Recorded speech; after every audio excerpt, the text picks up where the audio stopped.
Good evening बच्चों। Good evening भैया। आज हम एक कार्बन कंपाउंड का सब टॉपिक पढ़ रहे हैं जिसका नाम है soap and detergent. Soap and detergent तो आपने यूज भी करे होंगे, बचपन से देख ही रहे हो और देखो पढ़ाई में भी आ गए। तो ये पहले तो इन दोनों में डिफरेंस पता होना चाहिए हमें, जो बेसिक डिफरेंस होते हैं। उसके बाद पहले मैं आपको बता दूं, इंट्रोडक्शन दे दूं, what is soap, what is detergent. Soap is a sodium और potassium salt of long chain of carboxylic acid. ये एक लॉन्ग चेन है कार्बोक्सिलिक एसिड की। इस तरीके से 1 2 3 4 ऐसे करके 17 कार्बन एटम्स है और ये जो गोला लगा हुआ है ये वाला सॉल्ट है, ठीक है। ऐसे ये C17H है 18 37 और ये आगे ऐसे बनते जाते हैं। सबके रिएक्शंस अलग होते हैं, सबकी रिएक्टिविटी भी थोड़ी सी डिफर होती है और सब में स्मेल भी चेंज होती है। स्मेल के रिएजेंट्स भी डालते हैं लाइक एस्टर वगैरह, ठीक है।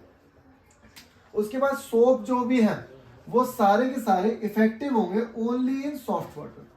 सॉफ्ट वाटर और हार्ड वाटर भी बताऊंगा। सिर्फ और सिर्फ सोप वाटर, जो जैसे मैं एक एग्जांपल देता हूँ आपको। पहले क्या होता था, पहले क्या, जब मैं स्कूल में था तो नहर के पार वहां लोगों के हैंडपंप लगे थे और ये जो नहर में होता था ना, ये बहुत ज्यादा सॉल्टी पानी आता था। तो जो हैंडपंप थे वहीं से पानी को एब्जॉर्ब करता था। तो मैं और मेरे दोस्त ने हेरल प्लेस से एकदम 100 रुपए की शर्ट खरीदी, वाइट, बिल्कुल वाइट, प्योर वाइट, जैसे टाइड में ऐड आता है। एक उसने खरीदी, एक मैंने खरीदी। 1 महीने बाद उसकी शर्ट का कलर हो गया येलोइश। तो जो सॉल्ट होता है ना, वो सॉल्ट करता क्या, वो सॉल्ट सोप से रिएक्ट कर लेता है। जब वो सॉल्ट पानी में ऑलरेडी जो मिला हुआ है सॉल्ट, जिसकी वजह से वो हार्ड वाटर है, वो सॉल्ट ऑलरेडी क्या करता है, किससे रिएक्ट करता है, सोप से रिएक्ट करता है। तो सोप जो है वो डर्ट से रिएक्ट कर ही नहीं पाता और वो जो सॉल्ट बनता है ना एक और मिक्सचर, वो उसमें जो उसके फाइबर्स होते हैं, जो आपने व्हील वगैरह का ऐड देखा होगा डिटर्जेंट का, तो उसमें फाइबर्स दिखाते हैं ना आपको, धागे के। तो उन धागों के बीच में जरा सा गैप होता है जिसमें आर पार दिखता भी है थोड़ा थोड़ा, वो उनमें जाके फंस जाता है और वो येलोइश कलर को दिखाता है। फिर उसको रिमूव करते हैं, या तो ब्लीच करते हैं उस पर। ब्लीच करेंगे तो वो एक परत रिमूव हो जाएगी, लेकिन वो थोड़ा सा पतला हो जाता है कपड़ा, ठीक है भैया। अगर सॉल्टी पानी में होगा तो फिर वो वाइट ही रहेगी। हाँ, अगर आप H2 है उससे धो, H2O से बिल्कुल बढ़िया वाले से, वाइट रहेगी। सॉल्टी तो जम जाता है। और वहां के नहर पार के तो कई लोग हैं, उनके जो बाल भी है ना, वो भी ऐसे हो गए कि बाल का जो कलर है ना, ब्लैक कलर, वो भी रिमूव होने लगा।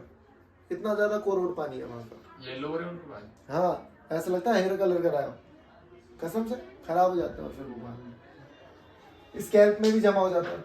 उसके बाद detergent are the ammonium and sulphonate salt of long chain of carboxylic acid. यहाँ पे क्या होंगे भाई, अमोनियम और सल्फेट, आपके NH4 सॉल्ट और SO4 सॉल्ट, SO3 सॉल्ट भी लगते हैं इसमें, 2 पॉजिटिव 2 नेगेटिव, ठीक है। ये वाले सॉल्ट हमारे इस Na को हटा के लग जाते हैं, ठीक है। अब जो सोप है उसकी क्लींजिंग एक्शन बढ़ना है कि वो कैसे काम करता है, कैसे साफ होता है। ये पूरा एक सोप का मैंने एक स्ट्रक्चर बनाया, उसका एक माइक्रोस्कोपिकल स्ट्रक्चर है। ये जो लॉन्ग चेन आपको दिख रही है, ये वाला पार्ट है और ये जो सोडियम दिख रहा है ये वाला पार्ट है। ये कैसा है हमारा, ये भाई आयनिक पार्ट है। लॉन्ग हाइड्रोकार्बन चेन जो है उसे बोलेंगे हाइड्रोफोबिक। अभी सिखाऊंगा कैसे याद रखोगे कौन सा पार्ट हाइड्रोफिलिक है और कौन सा पार्ट हाइड्रोफोबिक है। जो आयनिक कंपाउंड है मेरा, आयनिक कंपाउंड कौन सा है भाई, ये वाला, ये हमारा कैसा है, हाइड्रोफिलिक है। अब ये हाइड्रोफिलिक क्या होता है और हाइड्रोफोबिक क्या होता है। हाइड्रोफिलिक ये वर्ड है that is called file, PHIL, file. जैसे वर्ड होता है बिब्लोफाइल, बुक लवर, ठीक है। फिलैंथ्रोपिस्ट, जो मैनकाइंड को लव करता है। फाइल का मतलब लव होता है, हाइड्रो का मतलब पानी होता है। तो जो पानी से प्यार करेगा उस आयन को बोलेंगे हाइड्रोफिलिक आयन। हाइड्रोफोबिक, फोबिया, जो पानी से दूर भागेगा उसे बोलेंगे हाइड्रोफोबिक पार्ट। तो ये वाला हमारा हाइड्रोफोबिक पार्ट है और ये वाला हमारा हाइड्रोफिलिक पार्ट है, ठीक है। तो इस चीज को नोट करो, फिर आगे बढ़ो।